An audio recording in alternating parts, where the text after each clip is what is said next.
Hello dear viewers, आज मैं आपको बताने वाला हूँ एरोप्लेन के मैकेनिज्म के बारे में। हम अक्सर ये सोचते हैं कि हवाई जहाज जितना बड़ा और भारी चीज कैसे इतनी ऊंचाई पर उड़ता है।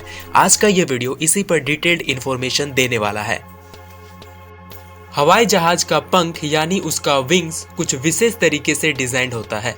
विशेष आकार की वजह से जब हवाई जहाज रनवे पर तेजी से दौड़ता है तो हवा तेजी से उसके पंखों में प्रवेश करती है और पंख के ऊपरी हिस्से में हवा तेजी से बहती है, जिसकी वजह से एयर प्रेशर कम हो जाता है और पंख के निचले हिस्से में ऊपर की तुलना में हवा का रफ्तार कम होता है, जिससे कि वायु दाब मतलब एयर प्रेशर अधिक हो सके। इस तरह पंखों के अंदर वायु दाब यानी कि एयर प्रेशर में अंतर आ जाता है और प्लेन खुद को ऊपर की ओर लिफ्ट कर लेता है।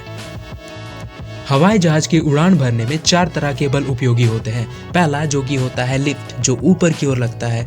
दूसरा जो कि होता है ड्रैग, जो पीछे की ओर लगता है। और तीसरा जो कि होता है वेट, जो नीचे की ओर लगता है। और चौथा जो कि होता है थ्रस्ट, जो आगे की ओर लगता है। प्लेन को लिफ्ट कराने से पहले उसे रनवे पर तेजी से दौड़ाना जरूरी होता है, जिससे कि हवा तेजी से पंखों में अंदर जा सके और वायु दाब में अंतर पैदा कर सके। प्लेन से जुड़ा जेट इंजन इस कार्य में सहायक होता है। जेट इंजन प्लेन को तेजी से फॉरवर्ड डायरेक्शन में बहुत ही हैवी थ्रस्ट के साथ मूव कराता है, जिससे प्लेन तेजी से हवा में उड़ता है। इंजन 6 भागों में बटा होता है। पहला भाग जो कि उसका फैन होता है, दूसरा कंप्रेसर, तीसरा कंबस्टर, चौथा मिक्सर और पांचवा नोजल। इंजन में लगा फैन हवा को तेजी से अपनी अंदर की ओर लेता है और ये हवा कंप्रेसर में चला जाता है, जहां इसके प्रेशर को काफी बड़ी मात्रा में बढ़ा दिया जाता है। कंप्रेसर में बहुत सारे ब्लेड्स लगे होते हैं जो कि शाफ्ट से जुड़े होते हैं। जब ये ब्लेड्स काफी तेजी से घूमते हैं तो हवा को कंप्रेस्ड कर देते हैं।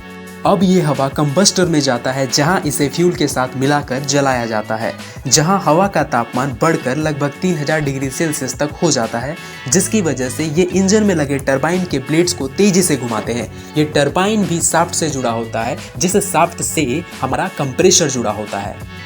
जब ये गर्म हवा तेजी से नोजल से बाहर आता है तो वो पीछे की ओर थ्रस्ट अप्लाई करता है।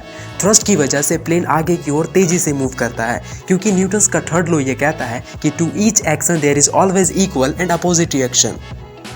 प्लेन अपने डायरेक्शन को एलरोन्स की मदद से बदलता है। जब एक एलरोन को नीचे किया जाता है और दूसरे एलरोन को ऊपर किया जाता है तो प्लेन एक और झुक जाता है, जिसे हम रोलिंग ऑफ द प्लेन कहते हैं, और इसी की सहायता से प्लेन अपने डायरेक्शन को चेंज कर सकता है।